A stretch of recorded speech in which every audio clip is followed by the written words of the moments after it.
গৌতমের সাথে আমার ভালো বন্ধুত্ব হয়ে গেছিল। আমরা একই বয়সে ছিলাম। ও আমাকে হাসাতো। আমার গৌতমকে ভালো লাগতো।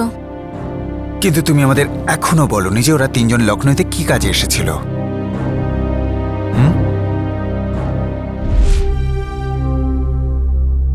তোমার জগৎটা অনেক আলাদা, পরিষ্কার পরিচ্ছন্ন, ভালো। তুমি কলেজে পড়ো। তোমার জীবনের ব্যাপারেও কিছু বলো। বাড়িতে কে কে আছে? আছে অনেকেই আছে, কিন্তু আমার হৃদয়ে কেউ নেই।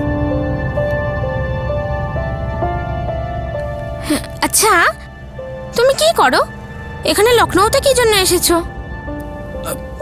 চলো সাক্ষী, বাড়ি যাই। তোমার আর আমার পৃথিবীটা একদম আলাদা, কোনো মিল নেই। খামোখা পরে তোমার কষ্ট হবে। চলো। গৌতম, বসো না, বসো না। আরে কোনো কষ্ট ফষ্ট হবে না, বুঝলে? পাগল, আমি তোমাকে ভালোবেসে ফেলিনি, আর বিয়ে করার ইচ্ছাও নেই। ওকে, এবার ড্রামা বন্ধ করো আর তাড়াতাড়ি বলো। সাক্ষী, আমি যে কাজটা করতে এসেছি সেটা খুবই বিপজ্জনক, কিন্তু এখন তোমাকে দেখে এমন মনে হচ্ছে যে কাজটা আমি করতে পারবো না। তুমি আমাকে ভয় দেখাচ্ছ? বলো না প্লিজ। সাক্ষী, আমি, ধীরু আর কমল, আমরা তিনজন সুপারি নিয়েছি। একজনকে খুন করার কন্ট্রাক্ট নিয়েছি। কাকে কাকে খুন করার কন্ট্রাক্ট নিয়েছো? থেমে গেলে কেন? বলো, কাকে মারার কন্ট্রাক্ট নিয়েছিল ধীরু, কমল আর তোমার বন্ধু গৌতম?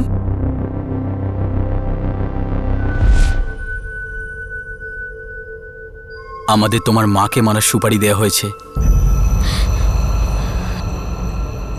আমরা শুধু ঠিক সময়টা সুযোগ খুঁজছি।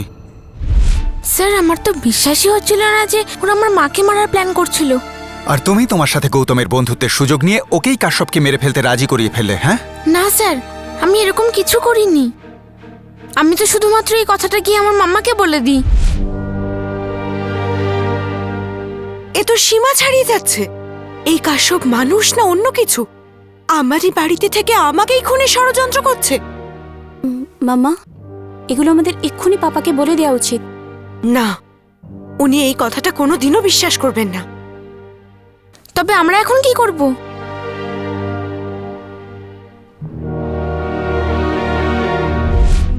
মাম্মা বলে যে ওর সাথে কথা বলবেন। উনি কি কথা বলেছেন আমি জানি না। তাহলে তুমি বলছো যে কাশ্যপ যে খুন হতে চলেছে সেটা তুমি আন্দাজও করতে পারোনি? আগে না, সেই রাতে তো গৌতম আমায় হঠাৎ করে ফোন করে। আমি ঘুমাচ্ছিলাম।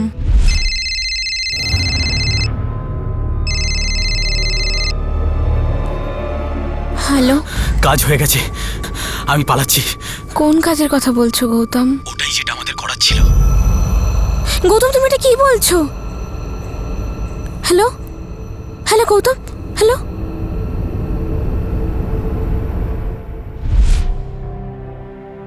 আমি ভয় পেয়ে গিয়েছিলাম স্যার, খুব নার্ভাস হয়ে পড়েছিলাম।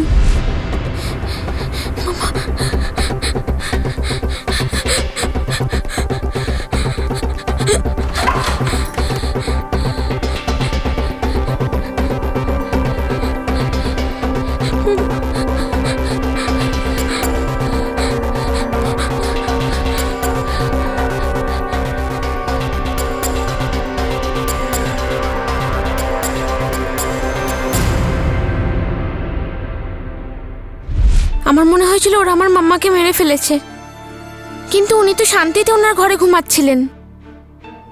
আমি খুব ভয় পেয়ে গিয়েছিলাম।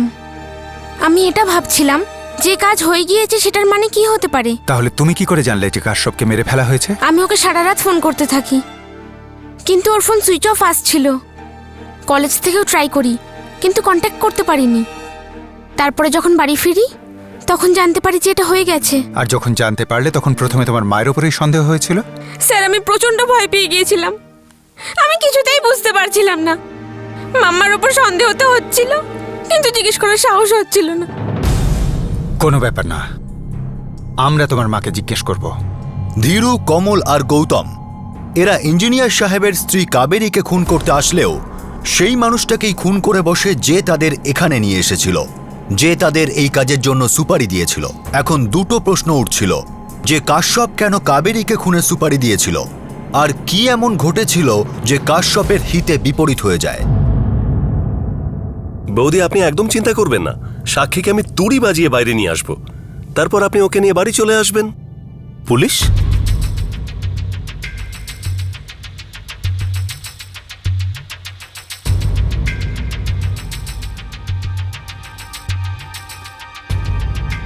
কাবেরী দেবী, আপনাকে আমাদের সাথে পুলিশ স্টেশনে যেতে হবে।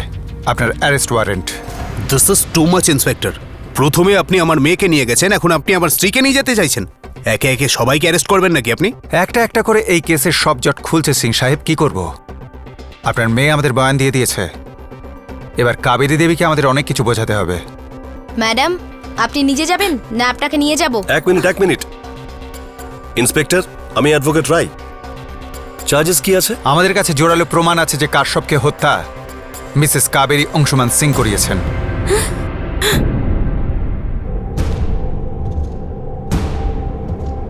ওনাকে নিয়ে এসো।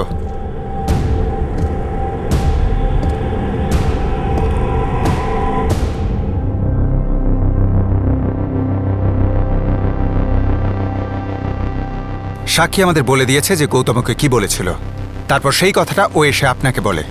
আপনি নিশ্চয়ই ওই তিনজনের সাথে কথা বলেছিলেন। আগে হ্যাঁ, আমি ওদের সাথে কথা বলেছিলাম, আর ওরা আমায় বলে যে কাশ্যপ ওদেরকে আমায় মারার জন্য টাকা দিয়েছিল। হরে হরে রাম হরে হরে বংশী, এত কম করে করে জল দিচ্ছ কেন? তুমি কি আমার গাছগুলোকে মেরে ফেলবে ঠিক করে নিয়েছো? আর এটা দিয়ে জল দিচ্ছ কেন? পাইপ নিয়ে এসো না। ঠিক আছে বৌদি, আপনি যেরকম বলবেন। বেশি বেশি করে জল দেব, পাইপ লাগিয়ে নিচ্ছি ব্যাস।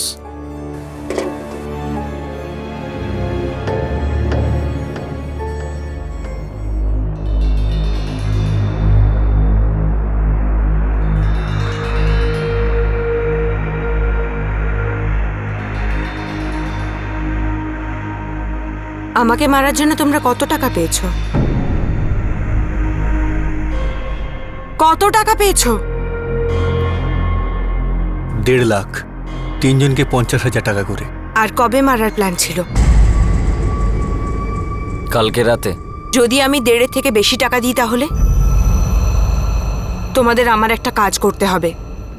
আমার মনে হয় না যে এটা তোমাদের জন্য গুরুত্বপূর্ণ যে তোমরা কাকে মারছো। তোমাদের তো শুধু টাকার সাথে সম্পর্ক।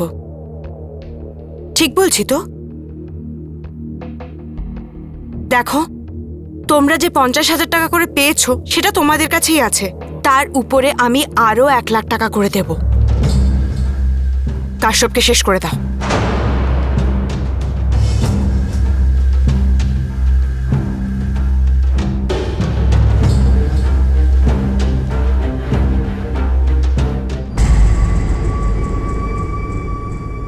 টাকা অ্যাডভান্স দিতে হবে।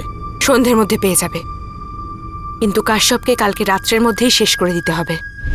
কাশ্যপ আমাকে মারার জন্য টাকা দিয়েছিল, আমি ওকে মারার জন্য তার থেকেও বেশি টাকা দিলাম, ওই মারা গেল।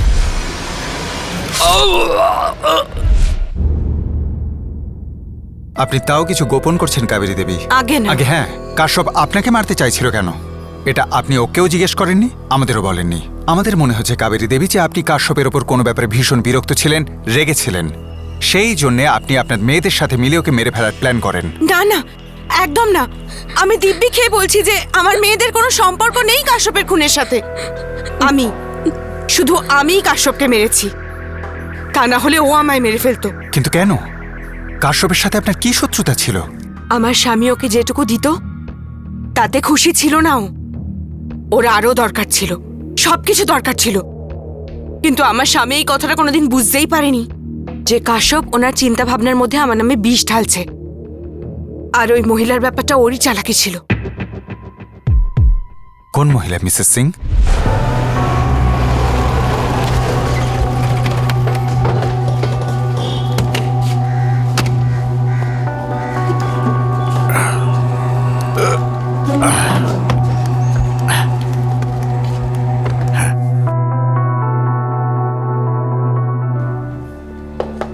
কাবেরী, সপ্তাহে মাত্র 2 দিন পাই আমি এ বাড়িতে। একটু শান্তি পেলে না খুব দয়া হবে, কিন্তু না, আমাকে দেখলেই তোমার কাশ্যপের সব অভিযোগ মনে পড়ে যায় ব্যাস। তুমি কাজটাই এমন করো তো আমি কি করব? এবার কি করলাম আমি? সংসার খরচের টাকা তুমি ওই কাশ্যপের হাতে পাঠাও, আমায় গিয়ে ওর থেকে টাকা চাইতে হয়। এমন কথা শুনেছো কোথাও যে বাড়ির মালকিন চাকরের থেকে টাকা চাইছে? কাবেরী, এতটাও ইগো রাখা উচিত নয়। সংসার খরচের টাকা আমি নিজে হাতে তোমায় দিলাম না কাশ্যপের হাতে পাঠালাম, কি এসে গেল? তুমি পেয়ে যাও তো। না পাপা, কাশ্যপ সব টাকা এনে তো আর মাম্মার হাতে দেয় না। আজকাল ও ডিসাইড করে আমি কলেজ ট্যুর যাব কি না। প্রত্যেক ছোটখাটো ব্যাপারে বাধা দেয়। ড্যাড, এটা তো খুবই অদ্ভুত ব্যাপার।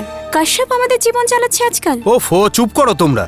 আরে চিন্তা করে তোমাদের জন্য, সামলায় তোমাদের, ঠিক সেভাবে যেভাবে আমি সামলাতাম যদি আমি এখানে থাকতাম।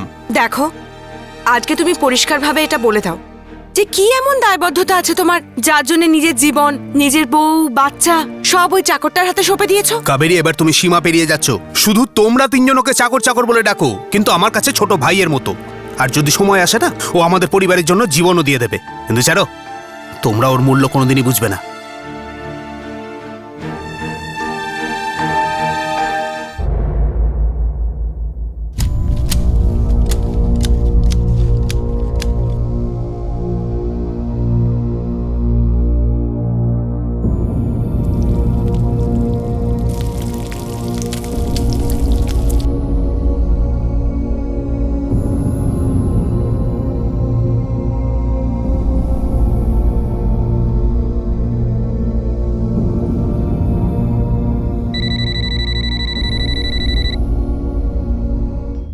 অংশুমান, তোমার ফোন এসেছে। আরে হ্যাঁ হ্যাঁ, শুনতে পাচ্ছি। এখানে নিয়ে আসো ফোনটা।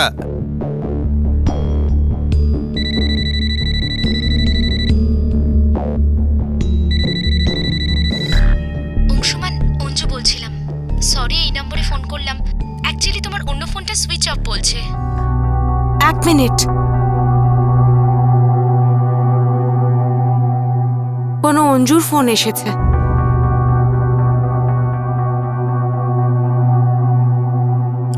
হ্যাঁ অঞ্জু, হ্যাঁ বলো বলো। হ্যাঁ, এক মিনিট।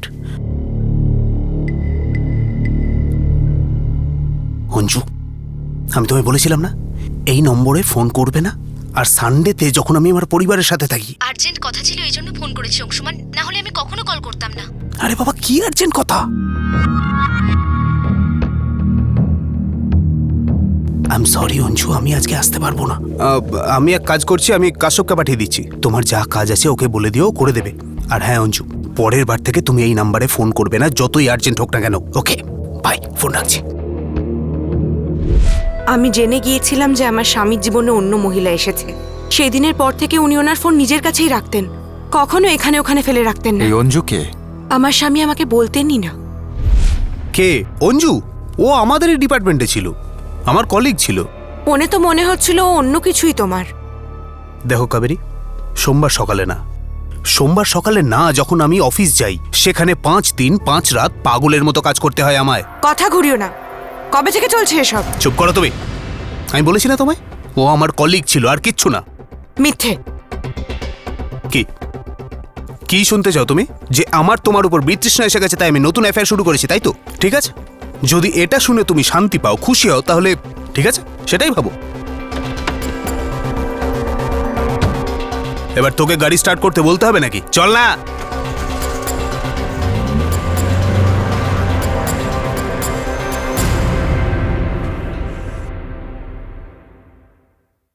আরে ওই মনসুরি, তোমাকে মেরামতির জন্য টাকা দিই, আরাম করার জন্য নয়। তুমি কেন টেনশন নিচ্ছ কাশ্যপ দাদা?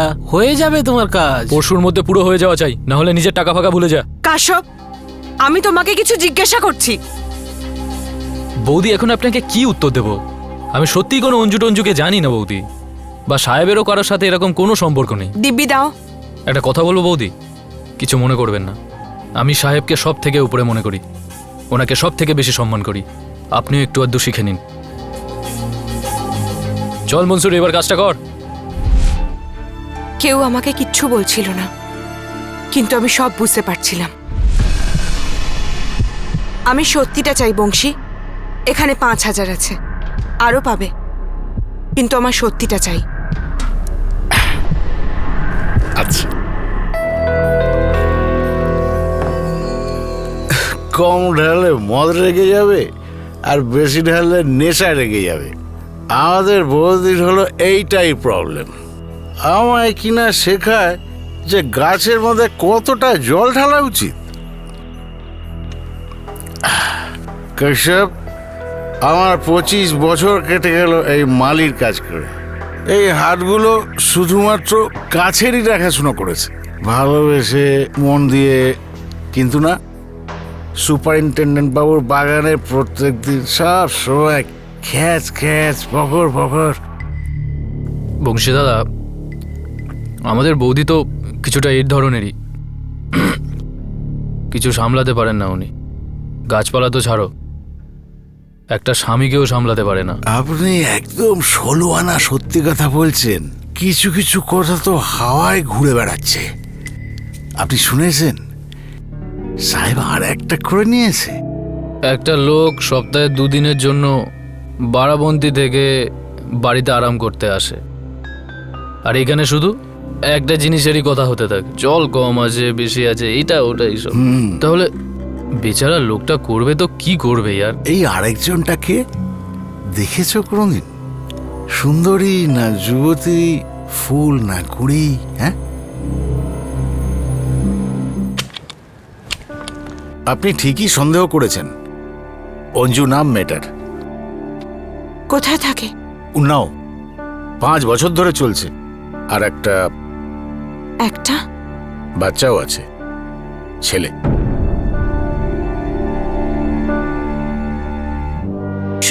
শুনছি কোনো বড় বোর্ডিং স্কুলে ভর্তি করেছে, আর পুরো খরচা সাহেবই দেন।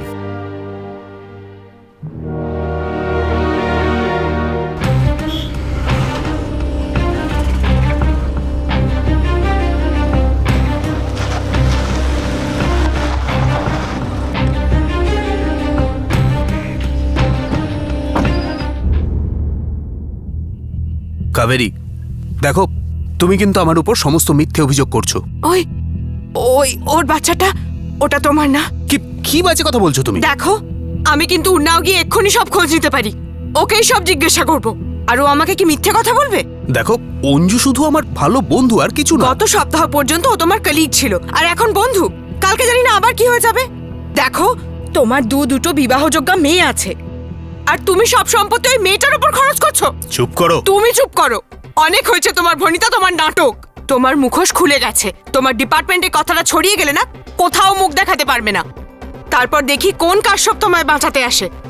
SE সাহেব, এবার আমি সব বুঝতে পেরে গেছি যে ওই 2 পয়সার চাকরের ওপর এত বছর ধরে তোমার কিসের এত দয়া। দালালো তোমার, ব্যাস।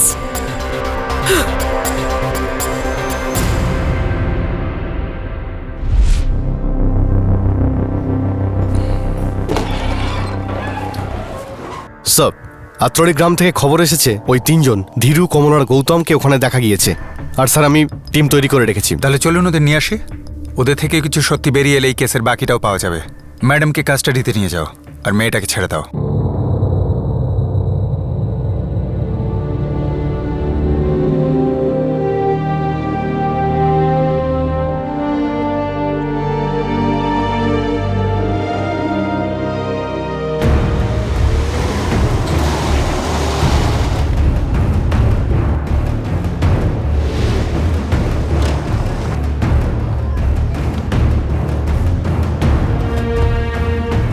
স্যার, এদিকে। এই নিয়ে এসো ওদের। ওকে ছেড়ে দিন স্যার, ওকে ছেড়ে দিন স্যার, আমি কিছু করিনি, আমি কিছু করিনি স্যার, আরে চল, আমি কিছু করিনি স্যার, চল সাহেব, চল কিছু করিনি স্যার, চল কিছু করিনি স্যার, সত্যি বলছি, ছেড়ে দিন স্যার, কিছু করিনি স্যার। আমি কিছু করিনি স্যার, ও কিছু করেনি স্যার, কিছু করিনি স্যার, ও কিছু করেনি স্যার, কিছু করিনি স্যার, আমার কথাটা শুনুন স্যার, আমার কথাটা শুনুন। করিনি, কিছু করিনি স্যার, চল চল করে বস, চল চুপ কর, কিছু করিনি। কাশ্যপ খুন হওয়ার 1 সপ্তাহের মধ্যে তার 3 জন খুনি পুলিশ হেফাজতে ছিল, কিন্তু এখনো কিছু প্রশ্নের উত্তর পাওয়া বাকি ছিল।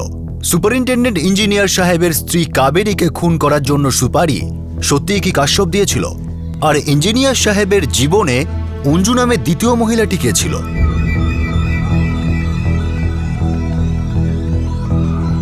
এসি সাহেবের স্ত্রী কাবেরী তোমাদের কাশ্যপকে মারার জন্য টাকা দেয়, আগে আর কাশ্যপ তোমাদের টাকা দেয় কাবেরীকে মারার জন্য।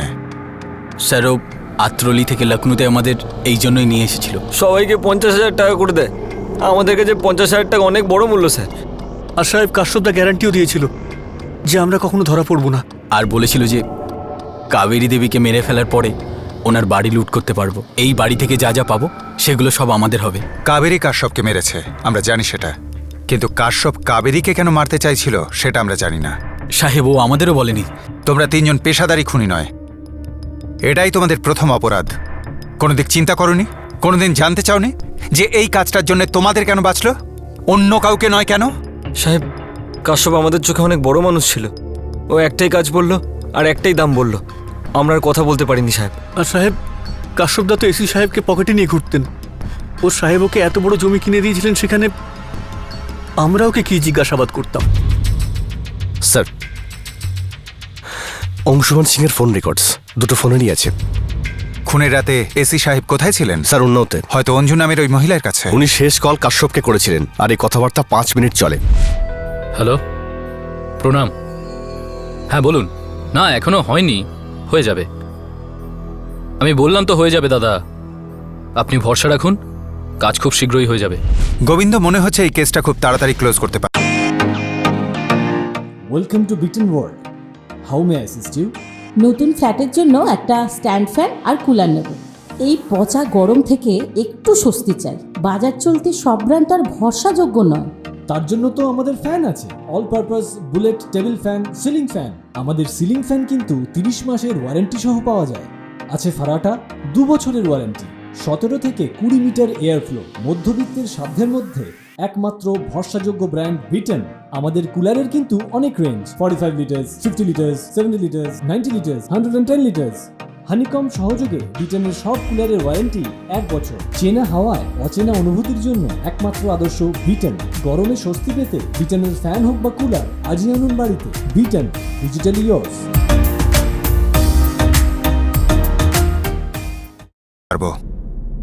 সব সূত্রগুলো মিলে যাচ্ছে।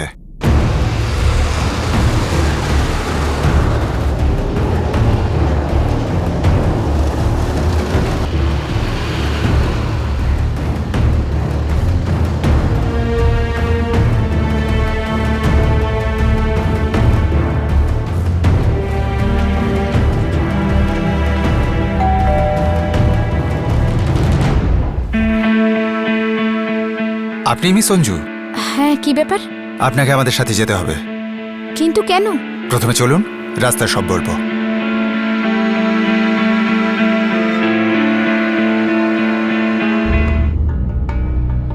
আপনার নামে বাংলো বুকড আছে।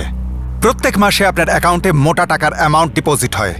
আপনার ছেলের জন্য পশ বোর্ডিং স্কুলে টাকা দেওয়া হয়। লখনৌতে ওর নামে একটা ফ্ল্যাটও বুক করা আছে। আর এই সব গত 6 বছরে হয়েছে অঞ্জু দেবী। আর এই 6 বছরে আপনি এসসি অংশুমান সিং এর ভালো বন্ধু ছিলেন। হ্যাঁ। এত ভালো বন্ধু তো যে কেউ চাইবে। এত ভালো বন্ধুকে আপনি কখনোই ছাড়তে চাইবেন না, নিজের থেকে আলাদা হতে দেবেন না। আগে হ্যাঁ, যদি সম্ভব হতো ও শুধু আমার হতো। কিন্তু সেটা সম্ভব ছিল না। অংশুমান বাবুর স্ত্রী কাবেরী আপনাদের এই ভালো বন্ধুত্বের ব্যাপারটা জেনে যান, আর অবশ্যই ওনার সেটা ভালো লাগেনি। উনি সেই ভালো বন্ধুত্বকে ভেঙে দিতে চান। ওনার জায়গায় যদি আমি থাকতাম আমিও এটাই করতাম। কিন্তু আপনি ওনার জায়গায় ছিলেন না, সেই জন্য আপনি নিজের জায়গায় থেকে অংশুমানের বিশ্বস্ত এবং আপনাদের বিশেষ দূত কাশ্যপের সাথে মিলে কাবেরী দেবীকে খুন করার প্ল্যান বানান। কাশ্যপের তো কাবেরীকে নিয়ে সমস্যা ছিলই। তো এই কাজটা করার জন্য কত টাকা দিয়েছিলেন? আমি কাউকে মারতে বলিনি, আর আমি কাউকে টাকাও দিইনি। দেখুন ইন্সপেক্টর, আমার খারাপ লাগছে যে কাশ্যপ মারা গেছে। আমার এটা ভেবেও খারাপ লাগছে যে ও কাবেরীকে মারার কথা ভেবেছিল।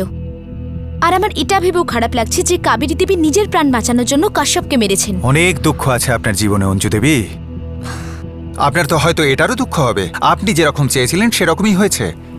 মানে কাবেরী দেবী জেলের ভেতর, আর আপনার আর অংশুমান বাবুর জীবন থেকে বাইরে। এটা মিথ্যে কথা। আমি কখনো চাইনি যে কাবেরী দেবী আর অংশুমান বাবু আলাদা হয়ে যান। ও নিজেই সুখী ছিল না আর আমার সঙ্গে থাকতে চেয়েছিল। আর আমি জানতাম যেটা কখনোই সম্ভব নয়। কিন্তু অংশুমান বাবু তো এটাই সম্ভব করতে যাচ্ছিলেন অঞ্জু দেবী। খুনের আগে অংশুমান বাবুর সাথে কাশ্যপের কথা হয়। উনি কাশ্যপকে একটা কাজ করার জন্য টাকাও দিয়েছিলেন, কাবেরীর খুন করার জন্যে। আপনি কি জানেন অংশুমান এরকম কোনো সুপারি দিয়েছিল?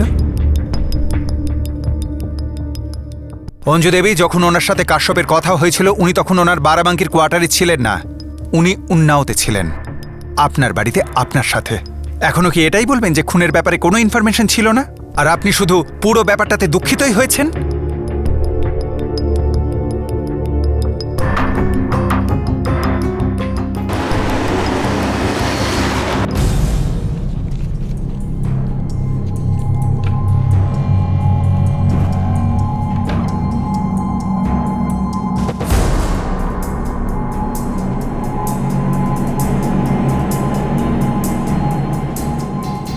চলুন।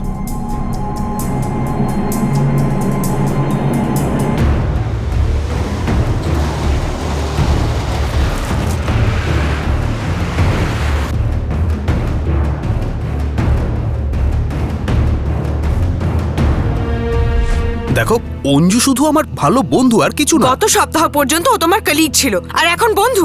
কালকে জানি না আবার কি হয়ে যাবে।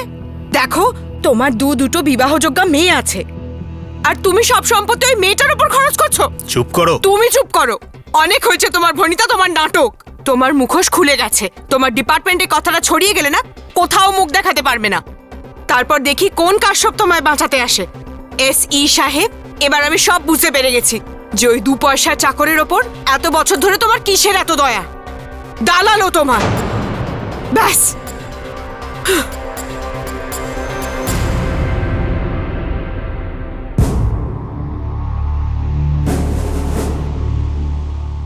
কাশ্যপ, কোথায় আছো তুমি? স্যার আপনি আমায় গুলি করে দিন স্যার, আমি এত বড় ভুল করে ফেলেছি। নেশার করে আমি বংশীকে সব বলে দিয়েছি স্যার। আর তখন থেকে তোর বৌদির মুখ বন্ধ হওয়ার নামই নিচ্ছে না। কথায় কথায় আমাকে অপমান করে, ভয় দেখায়। বেঁচে থাকাই অসহ্য হয়ে গেছে আমার। স্যার ক্ষমা করে দিন স্যার, ক্ষমা করে দিন স্যার। আপনি যা বলবেন আমি সব করার জন্য তৈরি আছি স্যার। যা কিছু? যে কোনো কিছু করবো স্যার। তাহলে চুপ করা তোর বৌদিকে। আগে একেবারের জন্য মুখ বন্ধ করে দে ওর। প্রাণে মেরে ফেল ওকে, শেষ করে দে আমার বউকে।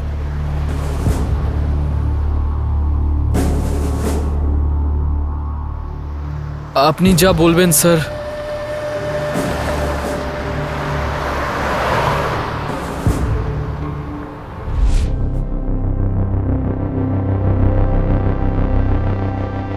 ভাগ্যের খেলাটাও খুবই অদ্ভুত। আপনি আপনার স্ত্রীকে মারার জন্য কাশ্যপকে সুপারি দেন, আর কাশ্যপ এই কাজের জন্য 3 জন ফার্স্ট টাইম অপরাধীকে বাছেন।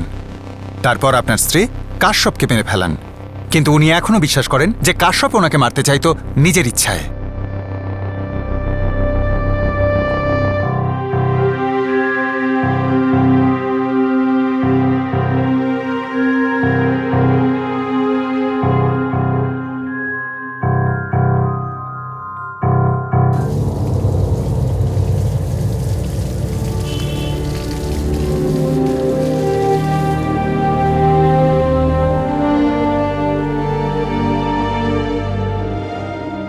দিদি,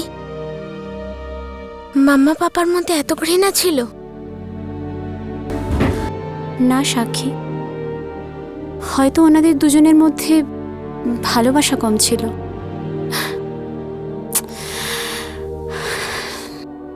বিরক্তির আক্রোশে পরিণত হতে বেশি সময় লাগে না। প্রতিটি পরিবারই ভালোবাসা আর বিশ্বাসের ভিত্তিতেই দাঁড়িয়ে থাকে, কিন্তু যখন বিশ্বাসই ভেঙে যায় তখন ভালোবাসার বন্ধন কি করে সুরক্ষিত থাকতে পারে? এই কেসের আরও একটা দিক রয়েছে, আর সেটা হলো মালিকের কর্মচারীকে নিজের সহচর বানানো। আর এর ফলে মালিকের পরিবারে ঝড় ওঠাটা খুব স্বাভাবিক। সন্তানদের জন্য মা বাবা ভালোবাসা, বিশ্বাস আর অনুশাসনের এমন দুটো ভিত্তি যাদের উপর ওদের জীবন নির্ভর করে। যে কোনো স্বামী স্ত্রীর ক্ষেত্রে সবচেয়ে বড় চাহিদা হলো যে তার পার্টনার তার সবচেয়ে কাছের বন্ধু হোক, আর তাদের মধ্যে কোনো গোপনীয়তা না থাকুক। বিশ্বস্ত চাকর পরিবারের সদস্যদের মতো হয় ঠিকই, কিন্তু যদি সে পরিবারের কারো জায়গা নিতে শুরু করে তাহলে সেটা একটা ইঙ্গিত যে গাছকে প্রয়োজনের থেকে বেশি জল দেওয়া হচ্ছে। একটা গাছের অনেকগুলো ডাল থাকতে পারে, কিন্তু ডালগুলো চাইলেও কোনোদিনও গাছ হয়ে উঠতে পারবে না। ক্রাইম পেট্রোল দস্তকের পরের এপিসোডে আপনাদের সাথে আবার দেখা হবে। ততক্ষণ নিজের খেয়াল রাখবেন, সুরক্ষিত থাকবেন, সাবধানে থাকবেন। জয় হিন্দ।